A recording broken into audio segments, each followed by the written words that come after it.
Okay, good morning. Good morning. All right. So, welcome back. Another Wednesday morning miracle. And I love it when it's right before a holiday because we can always add some love and be reminded about, gratitude and the loving ways of being as we gather with our families, because sometimes the place that we learn the most is with the ones that we love the most. So, let's make sure that today we are reminded of gratitude, of unity, of love as we begin to celebrate Thanksgiving. So let's start like we do. If you would join with your eyes closed and start to tune into your breath. Just simply bring your attention and your awareness to your breath.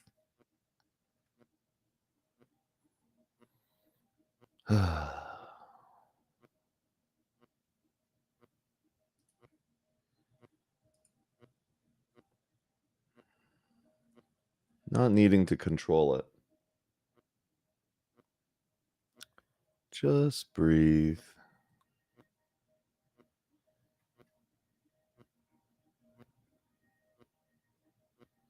And I want you to begin to bring to your mind's eye a golden bright light.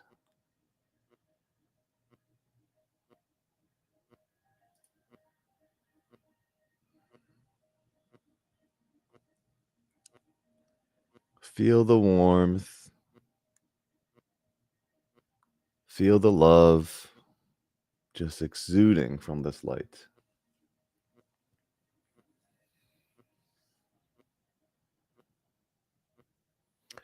Notice how it just wants to grow. As it shines, it just moves. It's like the sun, it just keeps brightening all the corners of your mind. Allow it to just simply extend like the way it wants to.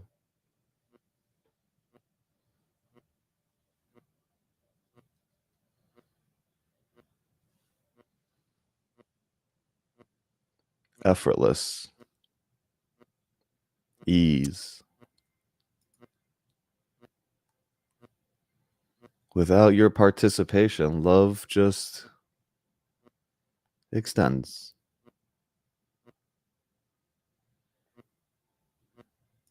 And with that love is gratitude.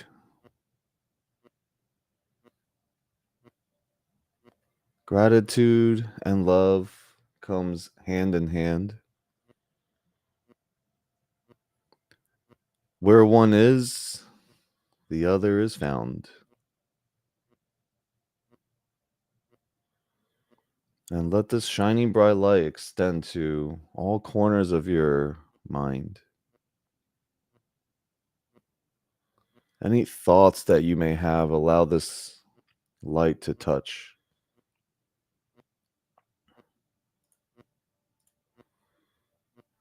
We extend love to those that are present. We extend love to those that are absent and those who enrich our lives every day.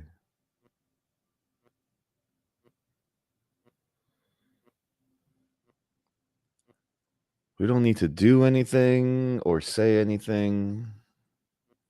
We just extend the love and gratitude to all the people.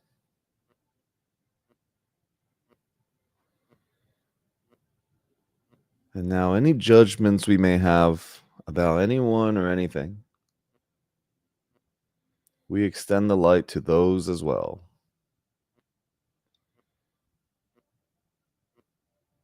Hello, teachers. Hello, politicians. Hello, all the people that annoyed me. person that cut me off.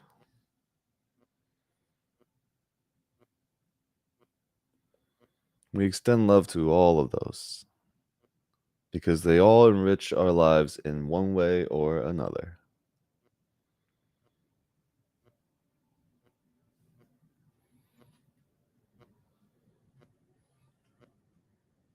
And on this beautiful session, as we reflect on Thanksgiving Day tomorrow, we remember the teachings from A Course in Miracles that forgiveness is the key to happiness. Forgiveness and love is the way to miracles. Miracles are an exchange. Miracles are maximum extensions of love. And this exchange reverses the physical laws.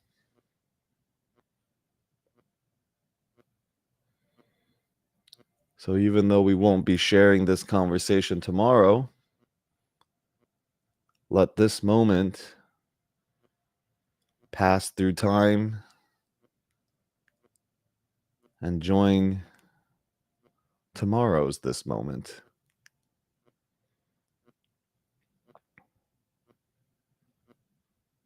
We break through time, we break through bodies, we break through space, and we heal all illusions of separation. That is my intention and my prayers for today. And may this love just effortlessly extend for you as you gather with your family. Amen. Aho. And whenever you're ready, you can join us. Open your eyes. I love the love too, Jada. All right. Let me pause this music. Good morning. Welcome, everybody on Zoom. Welcome, everybody on IG, on all the different live platforms. Feel free to put in the chat anywhere any questions or any thoughts or whatever comes up. All is welcome here. So, how's everybody doing? Anybody want to share anything from that closed eye process? What came up? Or anything that's happening this week? How we doing?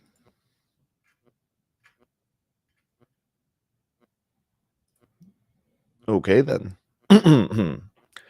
So we'll kind of dive into chapter 6 a little bit of A Course in Miracles. And, the invitation is to participate and share your teachings, share your lessons, so that we can all learn together. So in chapter 6 of A Course in Miracles, those of you guys that don't know what that is this book. All right. The motivation and the inspiration of this call stems from the teachings of A Course in Miracles and how I've lived it into my life. And we've been doing this for about 4 years now. So it's kind of something that's just been cultivated and created by many, many people who have come through here. So, Shiv, welcome. And yeah, for everyone that is here, really, really, really appreciate you and welcome. So we'll start with the introductions of chapter 6.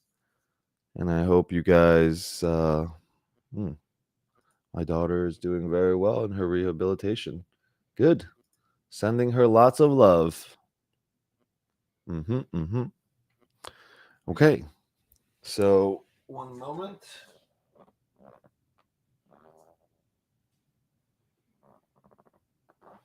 I am missing. Just kidding. I was going to say Marion Williamson's not here today, but yes, she is. So, chapter 6 is the lessons on love. Oh, here we go. People joining. And it starts by saying our relationship of anger to attack is obvious, but the relationship of anger to fear is not always so apparent. See, anger is associated with attack, but we don't recognize that anger is actually associated with fear. We may know this, we may hear this, hurt people, and somebody is, probably fearful. That's why they're attacking. Bullies bully because they are insecure or whatever, right? We know the concepts of those things, but we're not really taking ownership and responsibility for it because that's how the ego operates. The ego operates with attack and take no responsibility for. So, in order for us to heal, we must first take responsibility of our own actions rather than blaming others. Because when we get angry and we respond from a place that, we're not very proud of, and we all do, instead of taking ownership, what we do is we blame the other person or we blame other things as if that would make us feel better, temporarily, maybe. But we're not looking for temporary here because temporary actually leads to more suffering. We're looking for that long term, that delayed gratification. We're looking for lasting peace. So, anger cannot occur unless you believe that you have been attacked. Here is how anger works, right? We believe that we've been attacked and that our attack is justified in return. And you are no way responsible for it. That is how we justify our anger. That is justify, and that is how we justify our attack on other people. Right. So think about everyone that has ever committed any sort of attack, and even yourself. Right. There must be somewhere logically in our mind that says, I have been attacked, or I have been abandoned, or I have been neglected, or whatever the excuse is that we feel like we have been attacked, and that we believe that our attack is just our defense, right, or our attack in return is justified. Now, the level in which we will retaliate and attack directly correlates to our perception. Okay, I say that word in that way because our perception of us being attacked also is magnified. Right? So even a small thing we can respond with total violence and prejudice because we feel like we're attacked and we're justified. And the way we get ourselves off the hook, even after the destruction that we've created, is that no, I am in no way responsible for it, and you are. So, those of you guys that may have, that are getting together with your families, you may notice things come up at the dinner table, right? You always do this. You're always like this, right? I mean, maybe we go back and we have some gratitude to start, and then the triggers come, and the triggers really come from, I would say, with families, especially those that, kind of live apart from family. Like, we're always changing and we're always growing. But when we go back to family, they've known us our whole lives. They rather keep you to that little innocent kid that was making mistakes before and project worry and fear. Right? And we all do that.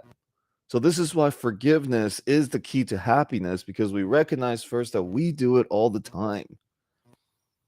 And that when it's done to us, it's not an attack, it's not an annoyance. It's like, oh, look, we are more alike. And we bring back that unity, we start to heal separation. Okay, so and here's the thing. Everyone is teaching and teaches all the time. including you. So the way that you respond, you will teach those in your family of how to be forgiving or how to be. You're either going to reinforce attack or you're going to reinforce forgiveness.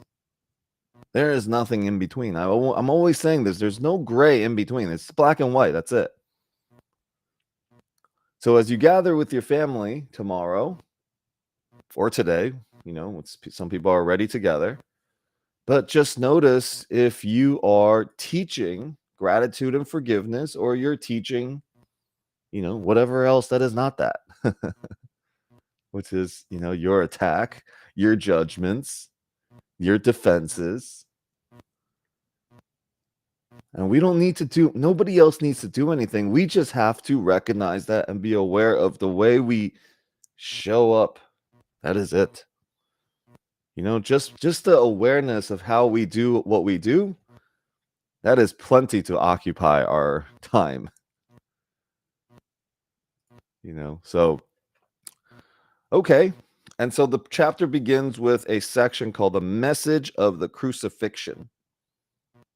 It's really reinterpreting, the crucifixion.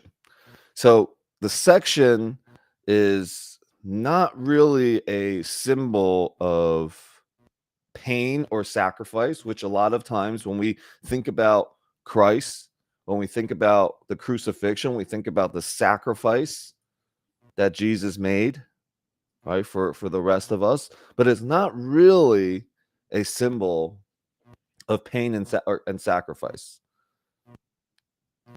But it's a demonstration of Jesus's message of love and forgiveness. Right? See how it's just like a little shift? A little shift changes everything. This little shift in perception and thinking actually turns the world upside down. Either you're going to see yourself as sacrificing, or you're going to see yourself as giving love and being a messenger of love and forgiveness. So it's really the message of the crucifixion is to show and demonstrate that the way that we respond to perceived attack, how can we respond with defenselessness? How can we respond with love rather than retaliation? See, that is the true teaching of the crucifixion, is that Jesus was responding to even the most physical of attack with love and forgiveness. It is here to teach love. And what you teach, this course is saying, is that what you teach, you strengthen in yourself. Okay, but first we have to have the awareness. Like, we can say that all of our actions comes down to this message of the crucifixion. All of our reactions to our understanding and our interpretation of Jesus being nailed to the cross. All right. Now, people interpret the stories and tell the stories all different ways, and whatever. All of that is whatever people want to tell it. It's not about like what happened. I'm not going to debate, and I don't really care to debate about that. But what I'm interested in is, what is this story exemplifying? What am I learning from this story? And how this story, the message of the crucifixion, actually, the true teaching of it is through love. So we can reinterpret the crucifixion, right? That it's not about responding with hate and attack, but it's just really about a teaching and a learning about forgiveness. All right. So let's see. I've underlined a lot of sections in here, so maybe I can read a little bit something.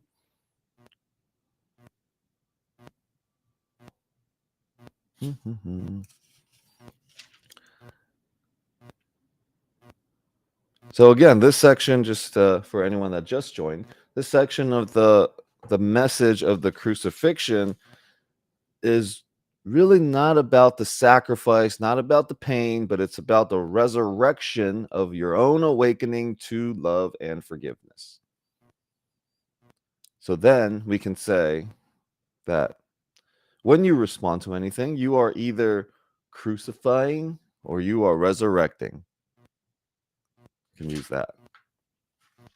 All right. And this section also talks about how when we clear our mind, right, when we have the right thinking, when the thinking is how we are an extension of love and forgiveness, that we are resurrecting this awakening for ourselves, then we can teach. That's when we should teach. I don't should.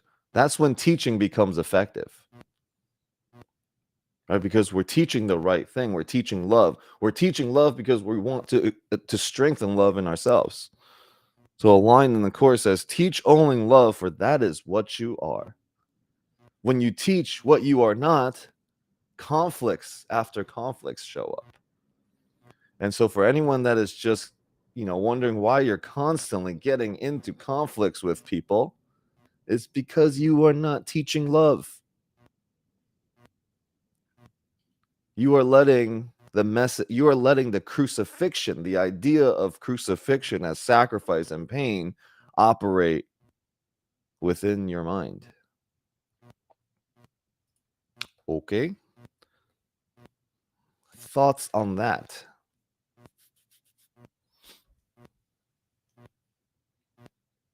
Anybody out there?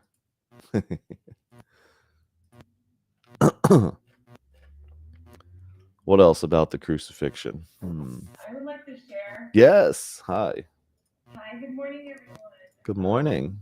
It's so beautiful that you opened and started the conversation here.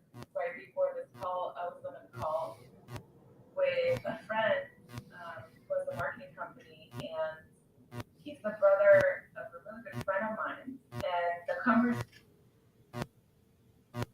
went longer than I expected, but it was beautiful because it went towards basically, as we were speaking, he said, I just really want my brother to see the work that I start doing with you, and how, because his perception is that his brother doesn't see him. He's his younger brother. So his brother is more, he perceives it as more successful. He's like the smart brother, so he has perception of the little brother of like not as successful and stuff like that. So he offered his services to me, and so he said, love my brother to see me as the person that I've become, as opposed to keep holding me to the idea of like the little brother that keeps messing up. And so I thought it was like a beautiful opportunity, and I'm excited to work with him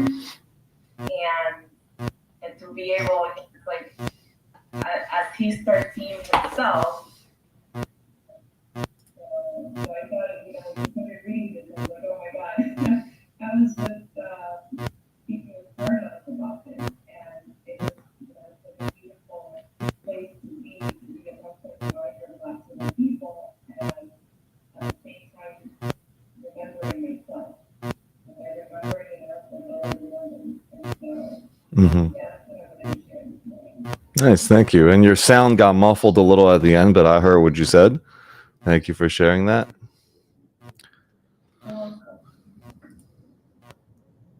Anyone else would like to share? All right. Well, Marianne will share. All right. Day 17, she says that no matter what the problem, the solution is love. Thank you, Marianne. There is but one problem and one solution. All problems are a deviation from love, and all solutions are a return to it. Dude, is she just always mic dropping with every single line that she writes? Oh my God. All problems are a deviation from love, and all solutions are a return to it. Like, it's crazy. Crazy these things that she writes. And this is without ChatGPT. This book definitely came out without ChatGPT. Whatever problems I face today, I will look for answers inside myself. I will search my heart for any lack of love, lack of forgiveness, lack of acceptance of my brother or myself. I will be lifted then to an illuminating place where wisdom and truth shall guide me. There I will find the answers that I seek. Dear God, may I not be tempted today to put blame on others. I myself am the source of my healing. As when I allow you to change my mind, may your spirit guide me to a better place that my problems may disappear. Amen. Jeez, she's so good. Let me make a little marker on this page because I am gonna put this 17, day 17. Hey, Elise. Hi. Hi. I was gonna share, about sacrifice. Hmm.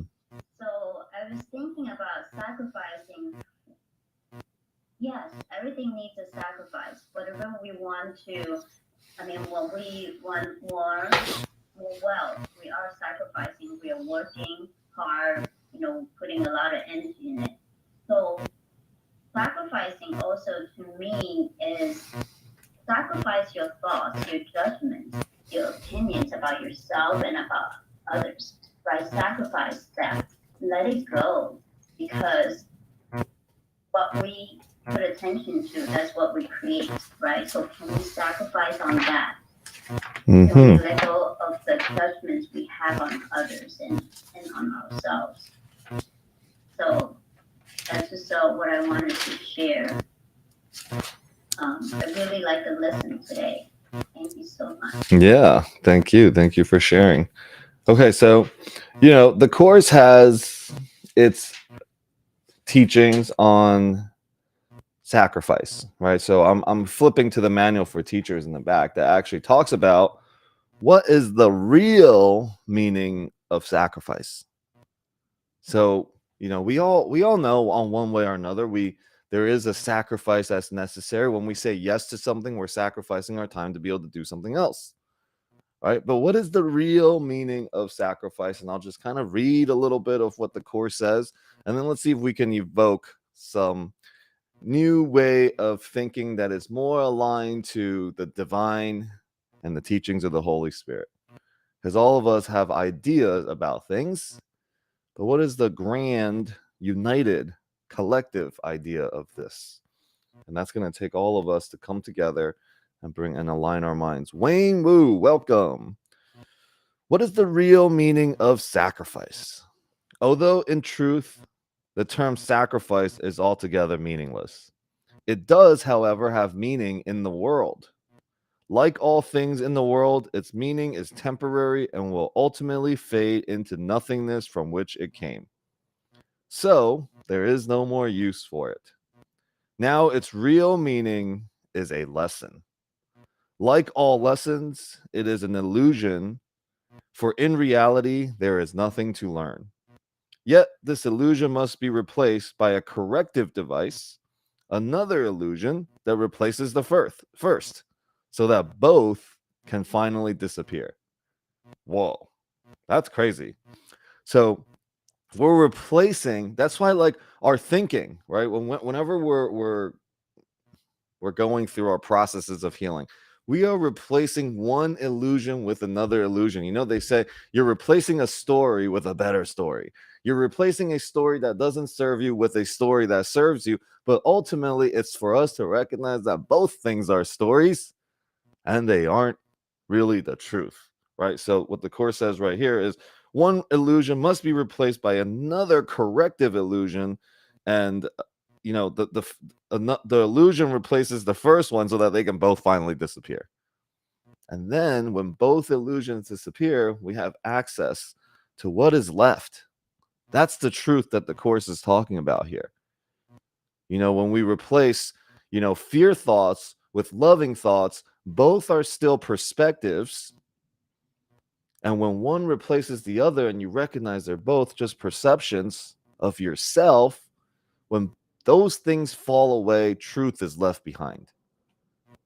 And that is why all of us can tell and recognize truth, right? The first illusion, which must be displaced before another thought system can take hold, is, is that it is a sacrifice to give up the things of this world. What could this be but an illusion, since this world itself is nothing more than that?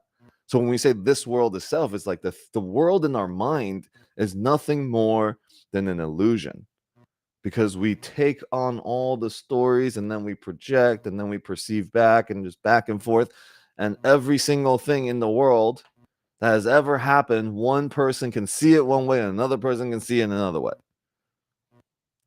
So the world in our mind begins to fall away. The way we have things begins to fall away. That allows traumas to fall away. That allows our projections and judgments of people to fall away, because we see that another replaces it. And it doesn't require sacrifice, because when we sacrifice nothing, we aren't really sacrificing. So the healing from what the Course is saying is not that we are sacrificing. See, we have an illusion that we are sacrificing.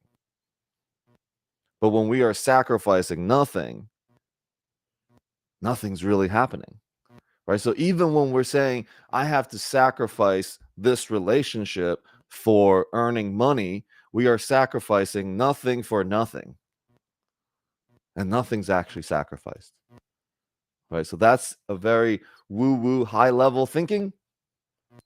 Wayne Wu is here, so we're going woo-woo all the way. Hey, good to see you, man. Good to see you. All right, so I'm not gonna read the whole next 5 paragraphs on sacrifice back here, but I really want to focus on our, how we're gonna be with our families, these coming days, right? How we will be an extension, an example, how we're gonna teach love so that we can reinforce love for ourselves. And to recognize that gratitude, which goes hand in hand and where one goes, the other one goes, for our families, that we bring it to Thanksgiving dinner, right? Okay, so second section of this chapter is on the alternative to projection. Right, so projection, the Course, basically is sharing with us that it's one of the ego's mechanism to project. Okay, the ego's mechanism to I don't know, attribute one's like negative traits onto others.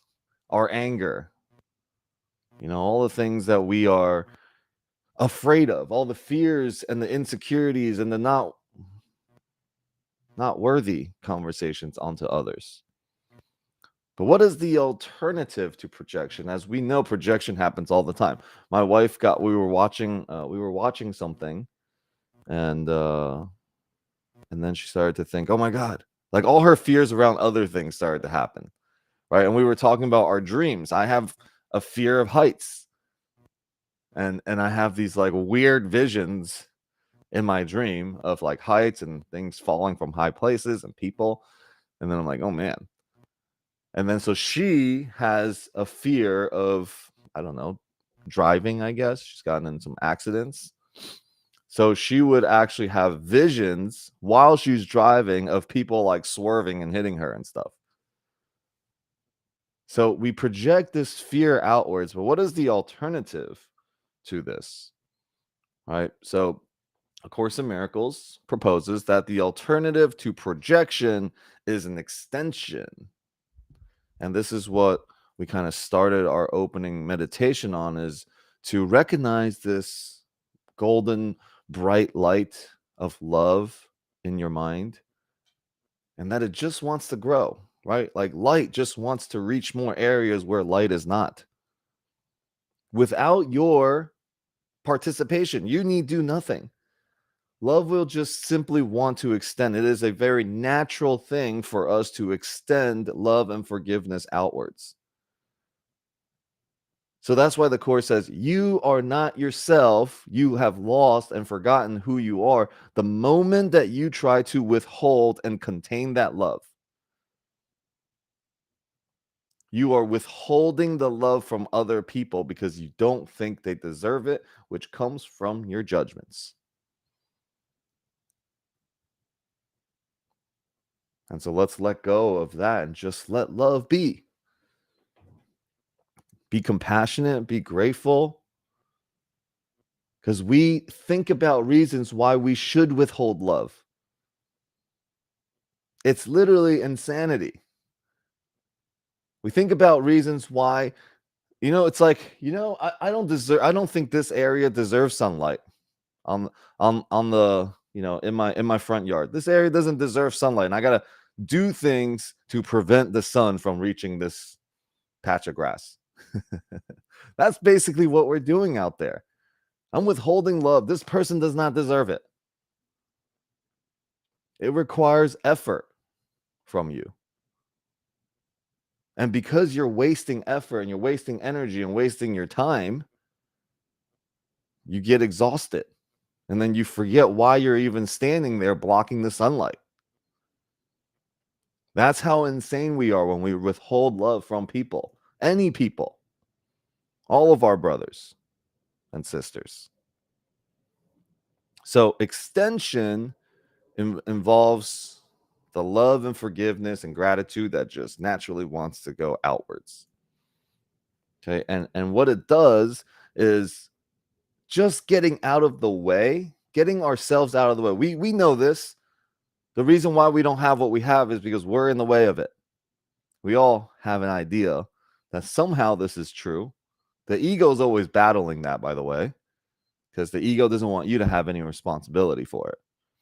But this act itself of just getting out of the way transforms our perceptions.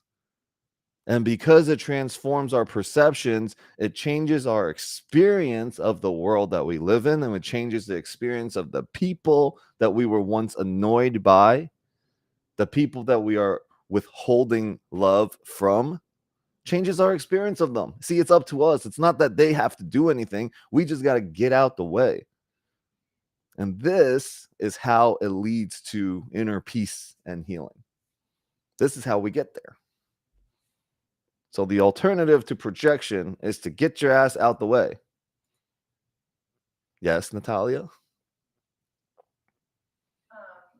It reminded me, so a couple of months back, I was having, like, the relationship with my mom. I had, like, built up anger and resentment.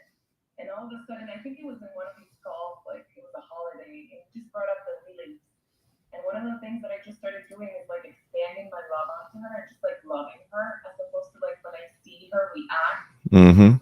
My resentment was built up based on her anger, reactions, and, like, basically from judging her from doing whatever it is that she was being.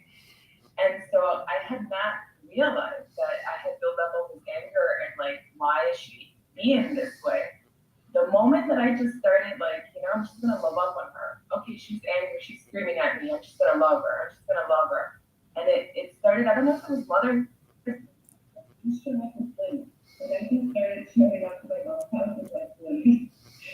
And I can just see throughout, I mean, there's been a lot the last couple of months, but in like, in the now, like, I've started to appreciate my mom and, like, love her, like, really, and just started, like, expanding the love without really questioning or, like, wanting her to show up in a different way. Or, so it's been beautiful to kind of now acknowledge and see, like, where I'm at with her. And in doing that, she just started being more loving in return, without as opposed to feeling the judgment from myself onto her. So I'm excited to, like, see how that unfolds and continue to experience and share about her. Yeah. That's amazing. I know we've been talking about this conversation with you and your mom for like a year now. So it's great to see how you've transformed with her and the experience changes. And you're frozen, But okay. Uh, the other thing about projections, okay, is that what you project, you have a perception that you've disowned it.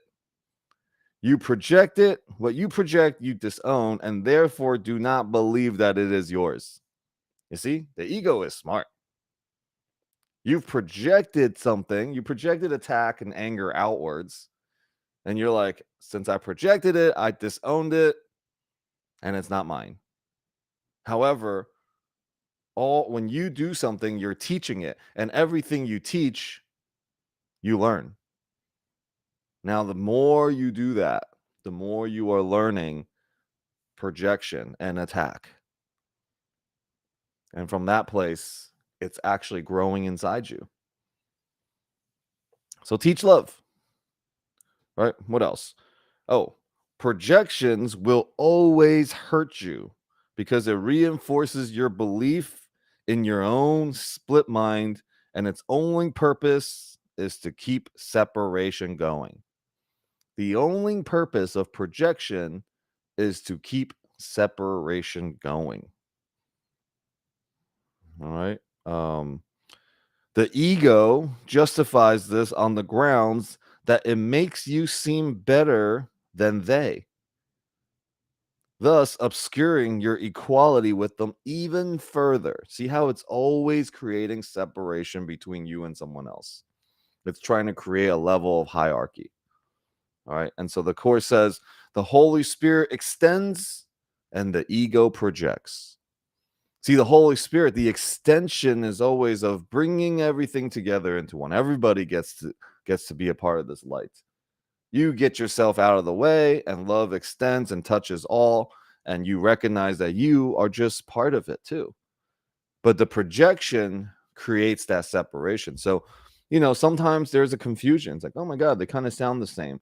Not really. One is you getting out of the way, and one is you creating the division. Okay, you have a participation in projection because you're trying to get rid of something that isn't true, so you're trying to push it away. But the more we teach it, we're teaching all the time. That's what the Course is saying. We're teaching all the time, and as we teach that, it grows and becomes stronger for us.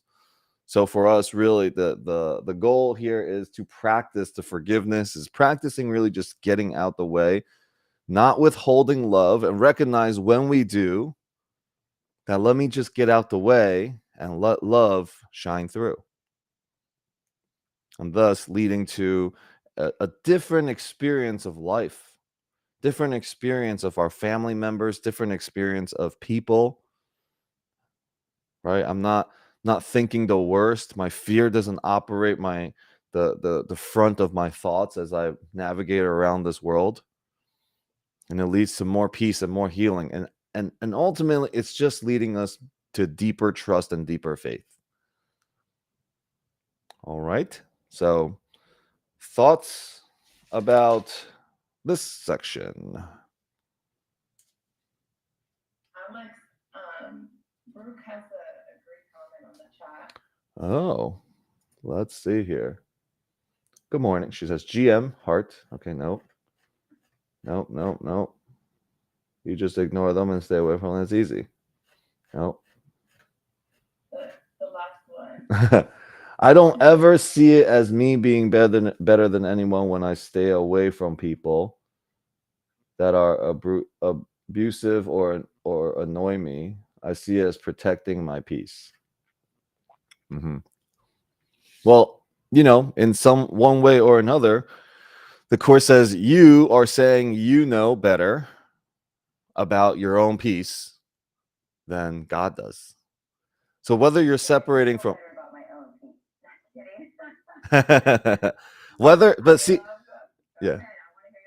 Whether it's about people, or God, anytime you push and you create separation, there is a place that I'm saying that I know what's best for me. All right, and that there is a place, but that's human nature. Like, I'm sorry, I'm not God. I can never be God. God is almighty. I am human, and that is something that I will protect my peace. And if you're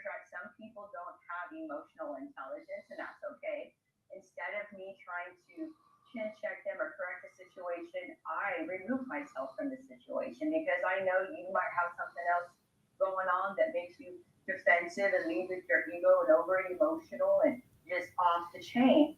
I don't want to be a part of that engagement. I will remove myself so I do not engage in it. Mhm. And I guess I missed in the bigger picture, and God can say what you know, but I'm not God. I'm human. I remove myself, and it doesn't matter. It's not about me being thinking I'm better than you. It's just I just know that I can get reactive. I can get angry. You know what I'm saying? It's like you want to go, I will go with you, but I'm not that person anymore. I'm not in high school. I'm not in college. Just because you piss me off doesn't mean I'm throwing bows at you.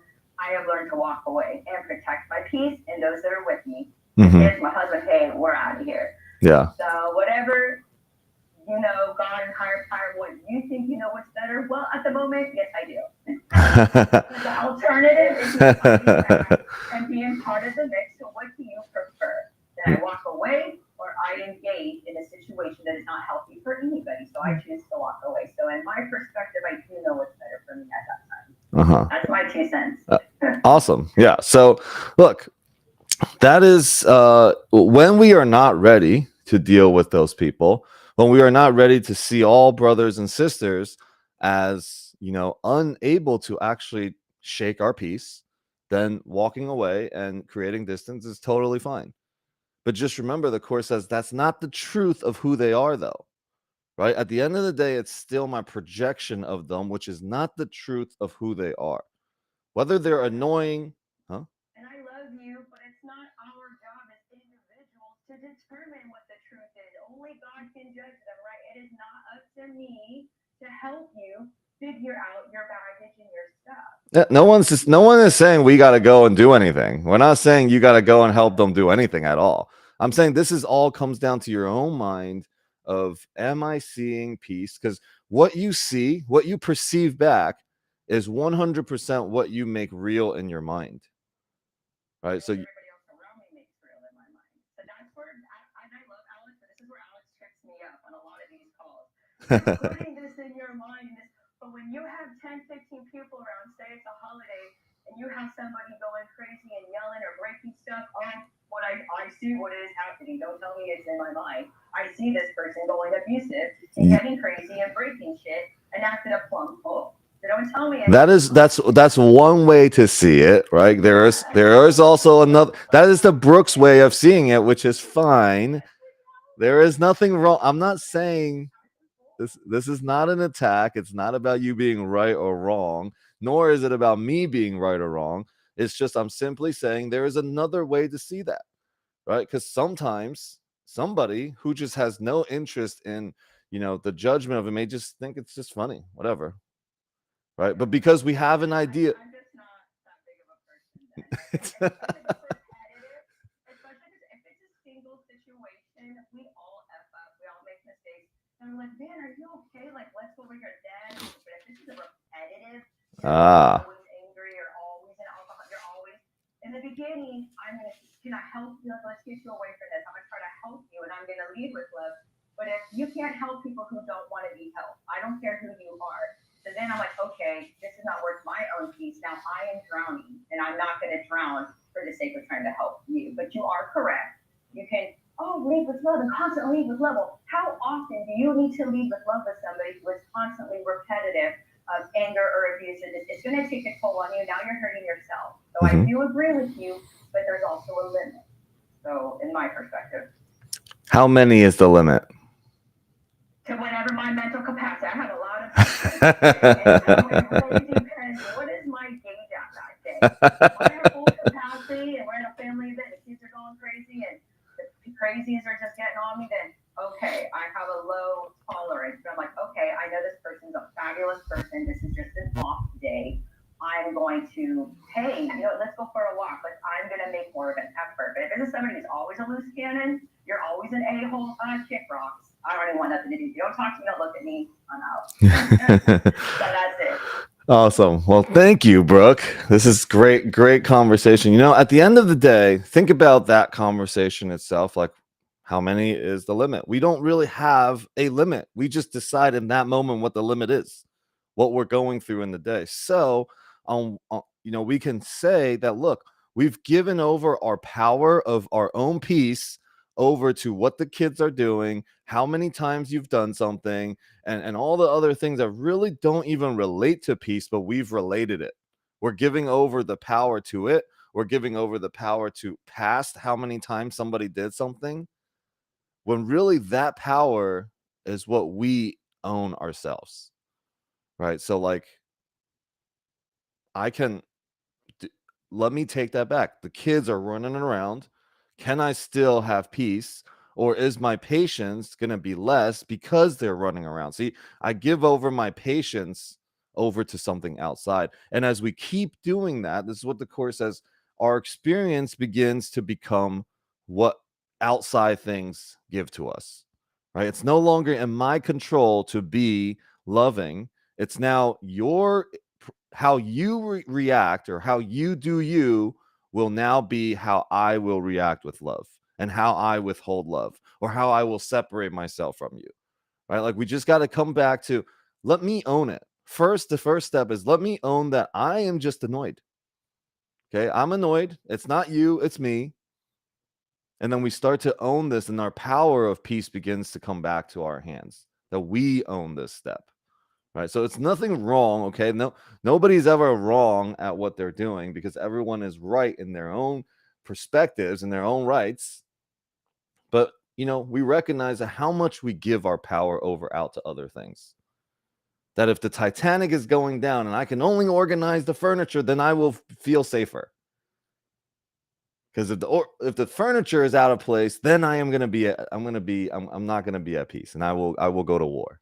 I will attack others.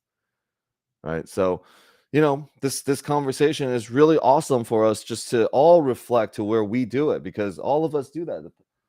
Hey, Natalie, welcome. Power of peace means stepping into the emotions we're experiencing. Yes, we step into the emotion that we're experiencing, but we also get to recognize where, like, is it the environment, or does it come from inside? This game that we're talking about is a inside game, how we can bring this outwards. When we show up to our family dinners, when we go to, gather with our families, is it how everyone else is behaving that is going to cause me to be grateful and joyful in the moment? Or can I bring that from something within, no matter how everybody is reacting? No matter what the conversation is, if people are fighting with each other or whatnot, kids are running around breaking shit and running around, just causing chaos. Where can I find the peace inside myself? And the practice is just how I don't give my power over to the things outside. All right. Nagar, go ahead. Good morning. Good morning. So, few things came to my mind. Well, first of all, my mantra for the past many, many years has been my happiness does not depend on external circumstances. Hmm. So that's exactly what you're saying. So our happiness and joy and peace does not depend on anybody. So I disagree with Brooke because we are God. We are drop, like an ocean is God. We're a drop of it. So we have the true power inside of us to do whatever we want. Not have, because we already have things. Um, and it's all about our victimhood. If we can, and also what what what was being discussed about, you know, forgiving people and being for it all depends. I mean, it all depends because what if that person is your immediate family? What if that person you're trying to distant? You can. It happened to me many many times for the past few years. Many different, well, not many, a few different people, two or three different people that hurt me, right? They lied to me. It caused me financially. I lost thousands of dollars because of this person was in my real estate industry that lied to me. So it caused me money and emotional. But you know what? I was able to forgive her by not being in contact with her. So like, okay, she doesn't exist in my life anymore. No, no problem. something else happened 2 months ago. I had a relationship with this lady with other students for 2 years, and no problem. I was able to come over, get over it. But what if that person is your immediate family? So that goes back to our own victimhood. If we can learn how to, um, because there is a book I read back in 2002, 2003. It's called Left to Tell. Left to Tell. And it was, I went to Dr. Wayne Dyer's inspiration seminar, and he brought this person who wrote the book. I have it upstairs. I can grab it and tell you the name of the author. Uh, Immaculate, is it Illa or something like that? Your name is. And so she was witness of her family being killed when the genocide was happening in Africa. Her immediate family were being killed, and she was able to forgive. And Dr. Wayne Dyer brought her on stage. I was there live, and he said, "How were you able to forgive?" Because after they found the uh, killer of her parents, her brothers, sisters, and she said, "I forgive them because they just don't know." And that hit me. Oh my God, I learned so much from that lesson, from that seminar I went to. And she was able to forgive because they just don't know. That's all they know. So if somebody hurt my feeling, let's say it's my mom, okay? It's really, really, really, really hard because we have so much emotional attachment with these people, you know? Um, and back of my mind, no matter how much I get hurt at the moment, but when I come home, I look inside, it's me. If I'm triggered, there's something in me that I have to correct and I have to look. And at the end, when it gets really hard, I just say, you know what? That's all they know. They just don't know any better. It's me that have to transcend it. And then so the next Thanksgiving dinner time, I'm totally okay with being her or somebody else at the same dinner table and be totally okay with it. Mm-hmm. It's literally goes back to our own true power. We are God. We have the power to transcend all of these five passions that I always talk about: attachment, anger, greed, lust, and vanity. Yep. Yeah. Totally. Thank you. Thank you for sharing. Love to for you to post what the name of the book is. Of course, I will. Awesome. Yeah, there's a story that I've heard that was about in Africa. Um this girl was walking to, I don't know, somewhere, and she was attacked by two guys. She was raped and killed. And when the two kids were, brought to court, the parents came and actually, pleaded for their um to freedom, basically, instead of being in prison for life or killed or whatever. And they started a foundation for their daughter, and only their reprimand them, they have to run this foundation, right? So think about that. Like, what level of forgiveness do you have to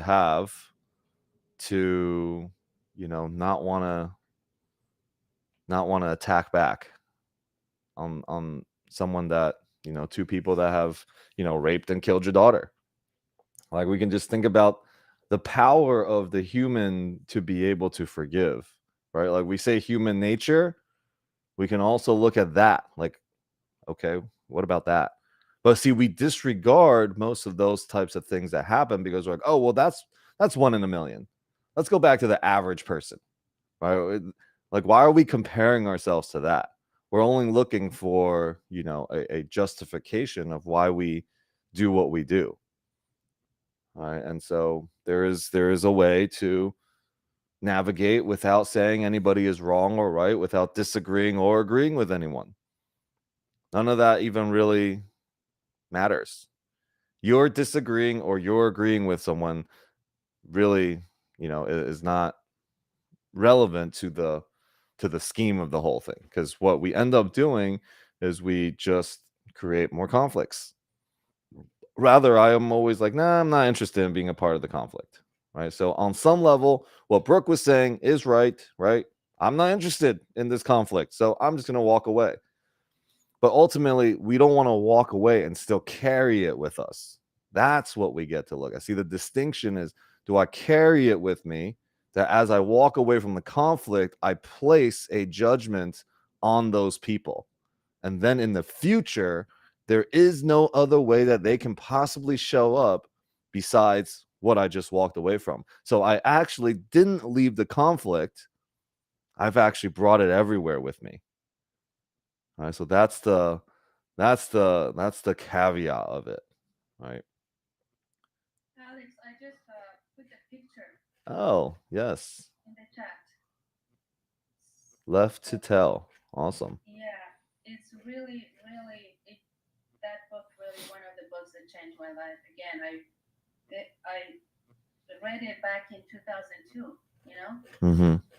So it's Rwanda was the city that had happened, and when I was reading the book, I was literally like shaking the whole time. I finished it in like 2 days. Yeah. It's very, very moving. Yeah, it teaches you. It says discovering God amidst the Rwandan Holocaust. Mm-hmm. So, yeah, that's where she found God. What happened to her? Nice.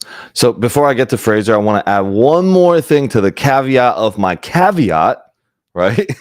Is that Brooke said, I'm good. When I walk away, it's left behind. I've gotten better at leaving those feelings behind. However, you still reinforcing the fact that is,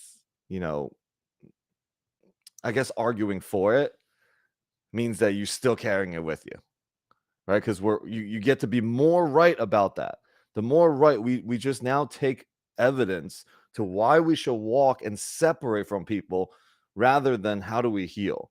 And the more we walk from people and the more we, see that, right, as okay, I don't want to be around this, I don't want to be around that, they behave this way, they behave that way, and let me just keep walking away. All it does is reinforce separation. See, anything that reinforces separation will come back and hurt you. You can say no, no, no, all you want, that it doesn't. The more we separate from others, there is no way. See, here's the thing. Just take this in, if nothing else, is that what I project onto others, 100% I am strengthening it in myself. The judgment, okay, of them will automatically make me judge myself more, which will make me judge. I can't even help it. I will judge my families. I will judge my friends. We will find a place in conflict because human beings will make mistakes and egos will show up. And then we go into you're cut off. You're cut off, cut off, cut off, cut off. Even though in that moment, maybe we're just both not being the best version of ourselves. So instead of giving people and life a chance, we start to become more isolated. And this is why naturally, kind of, when we operate this way, the older we get, the more jaded and cynical we get about people. We're worried that everyone's going to hurt us. Everyone's going to rob us of our peace. If we just stayed away from everybody and locked myself in my house just with my dogs and my cats, then maybe I'll find more happiness. All right, but that's just not it, right? Let's see. Wow, a lot of things being said. I can't read that well while I'm speaking. When things are moving in my mind, I can't read. Let's see. It's because okay, Fraser's next. Go ahead. I was just gonna say, like, on forgiveness and love, one of the passages in the Bible talks about Matthew. I believe it was Matthew coming to Jesus and saying, how many times should I ask, forgive this person? And he says, like, should it be 7 times? And then Jesus replied, 70 times 7, which in a way means like just keep forgiving. Stop. Like you just gotta keep forgiving and give love in return instead. Yeah. So one more thing, okay, for this is great question that Brooke's asking. This is an awesome conversation, by the way, guys. All right. So the invitation for anyone that is listening to this is not like what I agree with or what I don't agree with. There is another divine, intelligent voice that is actually speaking to you specifically to the curriculum of your life. Okay. So listen for that as we are discussing and talking here. Listen to that. Not like which side I believe is right and let me prove this and that, because neither is. Both are perceptions. What I'm sharing and what Brooke is sharing and what Nagar is sharing, what Fraser sharing, everything is just perceptions. When one illusion replaces another and they start falling away, then we can have a glimpse of what the truth is. I can't tell you what that is. However, I will tell you what brings us to peace, which is the curriculum of our life. It isn't about knowing the truth. Right. So we started this conversation about sacrifice. Now let's go back to this conversation that Brooke and I were having. When you're around someone that puts you in conflict, there's too many people in the world to waste our time with in the drama. See, we can actually be in the presence of and create no conflict. There is no sacrifice. See, when I think that I'm sacrificing my energy and time to be in the presence of you, right? That sacrifice starts to now this idea of sacrifice begins to be real inside us. And then because it's real, I have to justify it that it's real. So then I actually throw my energy out and give it to someone else. You're the reason why my energy is lower. You're the reason why I'm annoyed. You're the reason why I'm not patient. You're the reason I have to go and do this and that. I have to drive in this direction to avoid you every day. Right? So it's not about being right, okay? It's just about finding peace. All right. So there is a yes, who wanted to say something? Oh, it's 11:11. New opportunity. Go ahead, Steve. What? I was just gonna say that was so amazingly valuable. From the time I got on to now, I hopped on late. Like I hopped on way late, and I hopped on during Brooks, with you and Brooke, and it was so amazing. And then Nagar, am I saying the name right? Yes. That's so amazing that share. And then this last piece, listen. These calls always go this way where it seems to be screaming at current situations for me. And thank you all for being part of these calls. And thank you all for your shares. That's what I wanted to say. Please continue. It's so amazing. All right. Marlene, hi. Hello, Alex and everyone. Thank you for giving us the chance to talk about this coming up, the holidays are coming up, and I think that someone shared last time when we were talking about this topic that I think it was you, Nagar, that you said if you think you're enlightened, go and spend a week with your family, right? So it because it's a common. I mean, we are all human beings. Definitely not there like what you described, Alex, about knowing who raped and killed your daughter and being able to advocate for them. Definitely not there. Okay, but the way I see it about forgiveness and acceptance and all that, it's almost like, for example, when you marry someone, right? You have already hopefully dated other people. You're not gonna marry every single one of your exes. You cannot. It's not even legal, right? Here. But my point is, you you stay with the best of that experience and you let go. Mm-hmm. So I have to say I'm more toward like at least for the time being, and the way, where I'm at, let's say, right now, I just go to that place of just, yeah, like protecting that peace that at least I have found, in certain areas, because once again, I'm not gonna marry everybody that I know, even if it's, related to me or not. So I can get the best out of them, remember that, and then let go. So it might be, once again, I'm not there, I'm not like Brooke is saying, I'm not God. I might be in the way some people believe it is the case. I know I'm part of that creation. I'm not, I know I have him or her, that energy inside of me, but I am not God. So I'm also human, that's what I'm saying. And even Jesus, when he was going to take, the sacrifice for us, he was actually praying to his father. It's like, hey, you can take this away from me, please do so. He was also human. So my point is, this is such a fascinating topic, because we all go through that. We all have conflicts, whether we like it or not. So our response, though, it's the difference, and that's why I appreciate so much these calls and everything that you share. And I get it, Alex. It's like, when are you going to stop, like staying away from things and people and situations? Then you're gonna end up in just your, between four walls with your cats and dogs. I get it. Be the crazy cat lady. That's actually,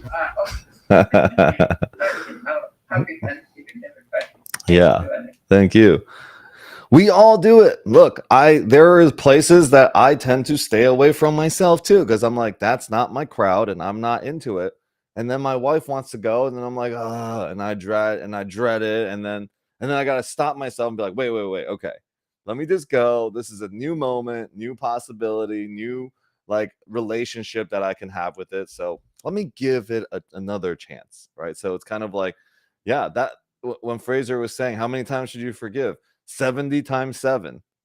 Okay. Well, if you can forgive that many times, you probably have strengthened in yourself, and it probably won't take that much work when we've done that. But if we think about that in our own lives, we probably have not truly forgiven 70 times 7 times. We probably can't. We could probably in our mind just pick 5 times in which we've truly forgiven, right? A handful of times. Maybe the first goal is to achieve what that is. That's 490 times, right? Let's see if we can do that. 490 times in which we truly forgive something. Let's practice it. See what that looks like. Before we get to you, Nagar, I just want to read one more thing. In chapter 8, the course, there's the journey back. Okay, it begins with saying that knowledge is not the motivation for learning. Okay, so think about all the conversations we've had here up to this point, which has been amazing and beautiful. This is why when you guys participate, this now takes on a whole new life. Right? So, but knowledge here is not the motivation for learning.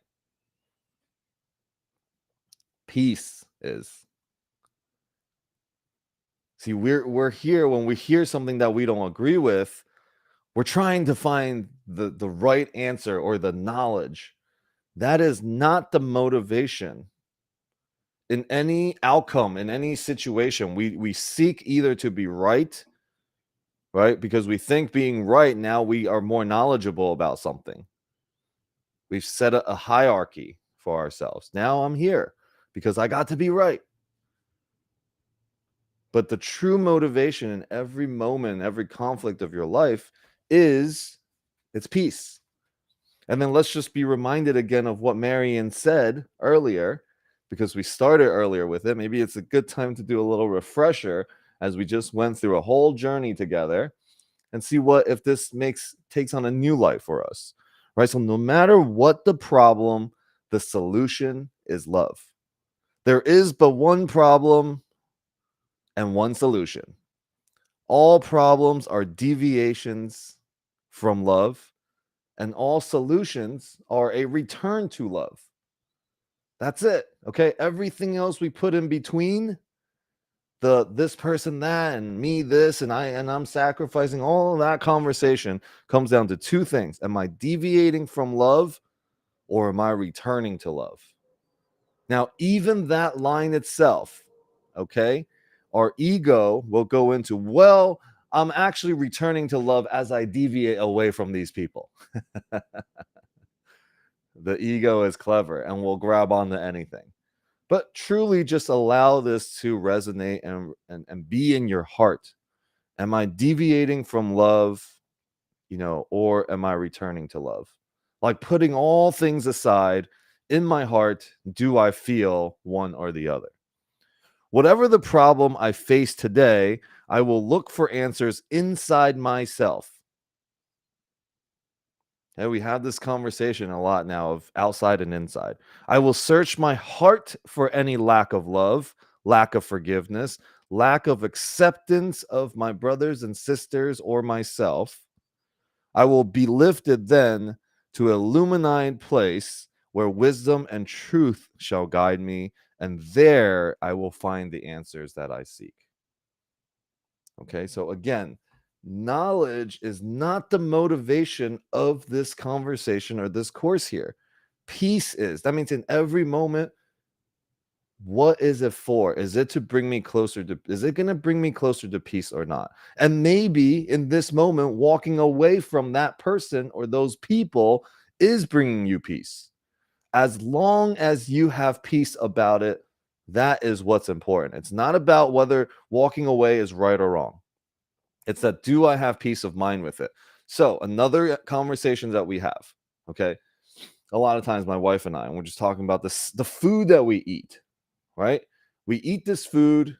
If you have guilty conscience about it, it will go down and create and cause more guilt about it, because we are all just made of atoms, and they operate from the attraction from one atom to the other, and our mind and what we think also shifts the stuff inside us, right? So when the funny thing, okay, here's the funny thing.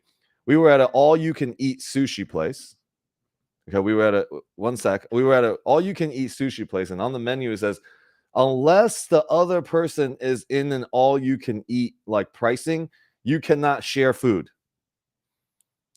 So because, well, one person might order one thing, and if I'm all you can eat, now I can eat all of her food, and she gotta order more. So okay, there is now this honesty principle thing, and my wife brings it up and goes, okay, we all can't just share food now. And then there's a whole, like, because now that that's in the space, right? Everyone on some level now will feel, if you don't know, if you're ignorant about it, then it's fine.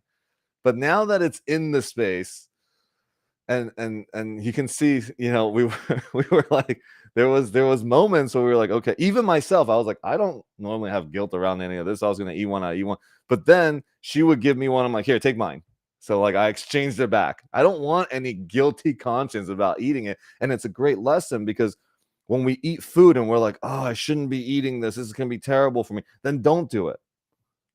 Right? Or, while you're eating it, if you really love it and enjoy it, it will probably not affect you the way that, if you're eating with guilty conscience. So peace, again, this goes back to that conversation. Peace is what we're after. It's not about being right. It's not about being wrong. It's not about the knowledge, right? It's just about, do I have peace when I'm doing it? Okay. Or do I have conflict? And now that we have this conversation, probably the next time you get into some sort of altercation and you're going to walk away or whatever, you may not have another thought, and just be in the knowing. Because once it comes to the forefront of your mind, either the ego will justify why to do it, why to withhold love, or there may be another voice now says, return to love or deviate from love. Right? Those are the only two things happening. Okay, Nagar, go ahead. Totally agree. Yes, absolutely. Knowledge comes from the mind, and peace and love comes from the soul. We live in a duality world. Everything is duality, right? Black, white, ugly, beautiful, night, day. This is duality. and mind and soul is a duality. So knowledge is from the mind, and peace and love is from the soul. And the definition of soul, you know, soul, consciousness, attention, all the same, right? Same meaning. And so, which what I was gonna say, and then you mentioned this. When we talk about Alex, it all goes back to one thing: consciousness, which is the soul, which is our attention.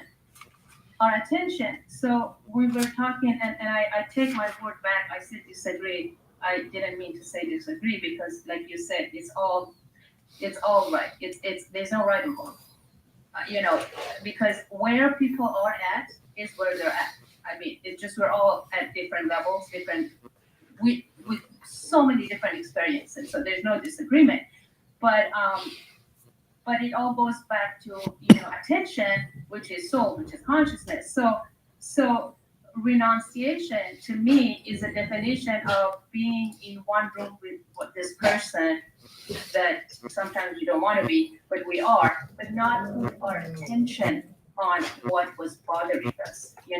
So, and again, it all goes back to, I'm going back to the other subject, um, it all goes back to working on ourselves. This is why I always say it's not easy, but but we can do it because we are God. We can do it. That's what I want to say. And one last thing, karma. It's all cause and effect, right? We reap what we sow. It's all cause and effect. So karma is another word that if we believe it, which Bible talks about it, I'm sure we all do it. I believe, I do. I do. Without karma, there's nothing. Without karma, we cannot hold ourselves accountable, responsible, right? So back to crucifixion, you mentioned Jesus Christ. The cross is just a symbol, right? So he's a God man. He is a God man. So he was a man that reached God. This is why he's a God. Realized he reached the self-realization and then God realization. How? By overcoming all the karma. So we can do the same thing. We have that power. You know, this is why it's all inner work. If we take anybody else responsible for our actions, we go back to the same vicious cycle. So it all goes back to first cause. We are God. We are the first cause. You know, anything we do, anything we do, if we're not conscious, we pay karma.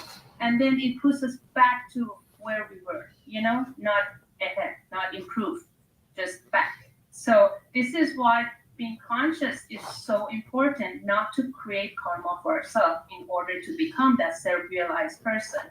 And then of course that's another subject, this God realization, which Jesus Christ was.